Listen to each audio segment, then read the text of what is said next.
So, what do you guys find not funny nowadays? For some people, it could be the innocent cat videos you find on Facebook that make you go, haha, for a second or two. For others, it could be a Twitter screenshot of a millennial contemplating the harsh realities of living outside their parents' bedroom. Or, for the more self-proclaimed connoisseurs of comedy, they'll usually say they worship nothing but the brilliant stand-up crafted by geniuses such as Dave Chappelle, Chris Rock, George Carlin, or true pioneers such as Groucho Marx or myself, of course. Thank you for the two people who laughed. Now, you, the wonderful audience, came here to be enlightened by wonderful discussions and inputs about a certain systematic concept or invention that had risen in the previous century. Systematic concepts or inventions in which our lives would be significantly much more difficult if they hadn't been manifested by the brilliant minds that designed them.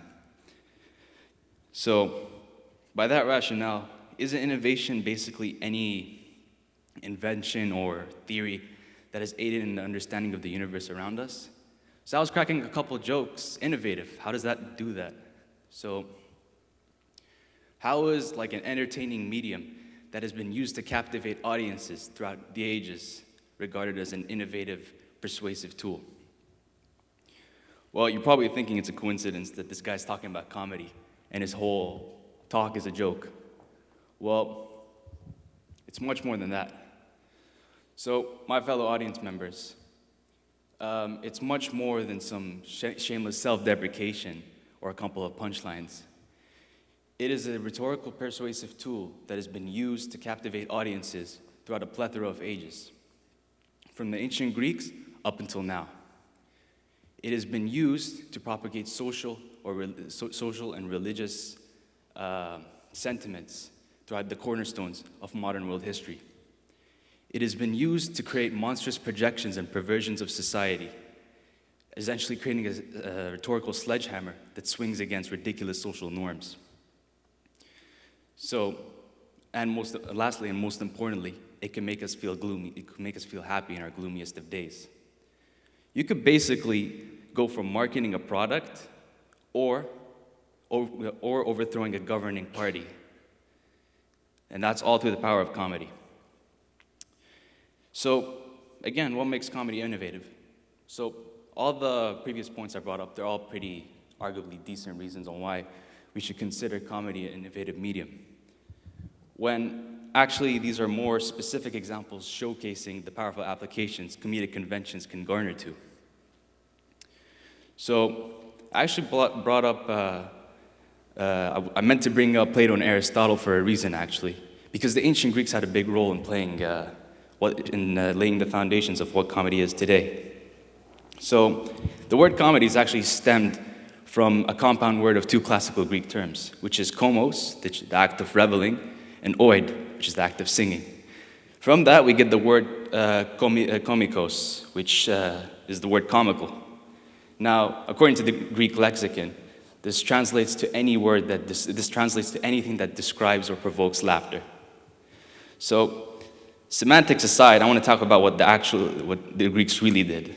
So, in Greek literature, we have comedies, and comedies are actually the opposite counterparts of their tragic competitors, which are known in Greek theatrics and dramas. In tragedies, we usually follow a man that is above average in a society, But in dramas, in comedy, we follow a man that is below average in society. So, because of this, Aristotle essentially describes comedies as an amalgamation of all the vice and cruelties of mankind, all pulled together into one theatrical display. Additionally, he personifies it as a man holding up a mirror to society. And I believe that this resonant conception still persists to this day, with many contemporaries employing this way of thinking. So, we're given this comedic dynamic where we could create parodies out of real life. Now, if you integrate this way of thinking into your outcries, your speeches, your movements, you have the opportunity to leave great changes and impacts on the world. Let me create a hypothetical. So I hope everyone is kind of aware that the world isn't doing too well environmentally. Koalas are dying, trees are dying as well. So let me create a hypothetical out of this. So we usually look at climate change as the encroachment it has on the natural world, when really it is the potential destruction it will reap for humanity. It will compound and intensify and amplify existing inequalities, pulling them together to create destruction for current and future generations, which makes it an urgent human rights issue. Additionally, the failure of governments to act on climate change is, in the face of overwhelming scientific evidence, regards climate change as the biggest intergenerational human rights violation in history. So I want people to hear my outcry about this. So how am I going to do it? Well, I have to pick a medium. So is it going to be an indie movie? Is it going to be an animation of some sort? Is it going to be a play? Well, it could be any of them, as long as people could see it. Next, how am I going to make it listenable? How will people actually enjoy it? Well, how will people actually perceive it? Well, let's stick with the comedic dynamic I talked about earlier. So let's go with an animation. So I could tell a person to animate a guy in a suit. The man in the suit runs off to like your average consumer. He gives him loads and loads of carcinogens, plastic cutlery, cigarettes, and lots of other environmental hazards.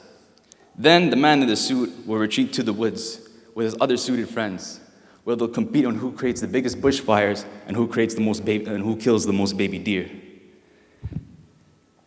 So eventually, when he retreats to his mansion located in a desolate wasteland, which has been once and known as a habitable planet. Now, what I've mustered up just now is actually pretty similar to what an animator named Steve Cutts did on YouTube back in 2012. So in 2012, Steve Cutts uploaded a video titled "Man" in all capital letters, and basically it just shows it just showcases an average Joe ravaging and terrorizing the planet, destroying the environment and killing wildlife to create menial luxuries and other corporate expansions. And then eventually, when he manages to reduce the entire planet to nothing but garbage, and he manages to kill all the wildlife as well, he sulks away on a throne, smoking a cigar, while still donning that stupid smug look on his face. So, in this animated video, it managed to accumulate 37 million views on YouTube. It sparked debate and awareness about the potential sustainability of our planet. So it gave us this terrifying yet funny parody of what the world could be. And I think the comedic dynamic has fulfilled this role in this situation. We're given this parody, this projection of society, in which this certain flaw is amplified. And this certain flaw is our disconcern for the environment, in which corporate greed neglects the future well-being of the planet's sustainability and environment and the future well-being of oncoming generations. Then this is what provoked the hysteria about what's coming to us. So we managed to reveal the true vice of who we are through this comedic interpretation, and it worked effectively. I mean, it has 37 million views on YouTube. But we now know that, like comedy, it's much more than just creating these terrifying images of what we could be and what the world could be. It has shown that it has some uses in pivotal points of history, other than the Greeks, of course. However, I want to talk about the whole aspect of us diverging and progressing in what comedy is and what we perceive as funny. So, I assure that like nowadays, not everybody finds Greek theatrics funny or like any dramas funny.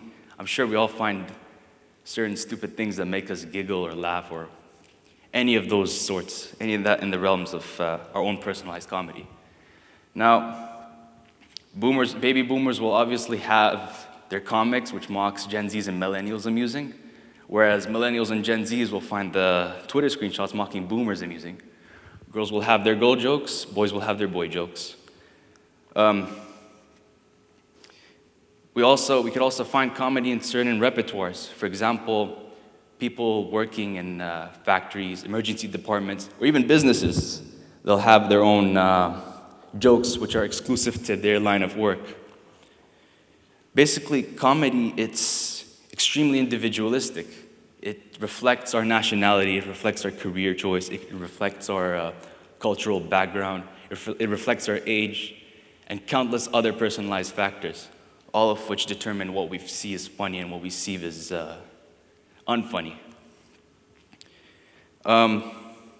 I assure all of you have one little thing which you find funny, but members of your family do not. And basically, this goes to show that we've diverged from making mere public outcries, which is the ancient Greeks. I mean, if Lenin could do it, then anybody can at this point. But it shows us that we all have certain individual things that make us giggle in our gloomiest of times. Thank you.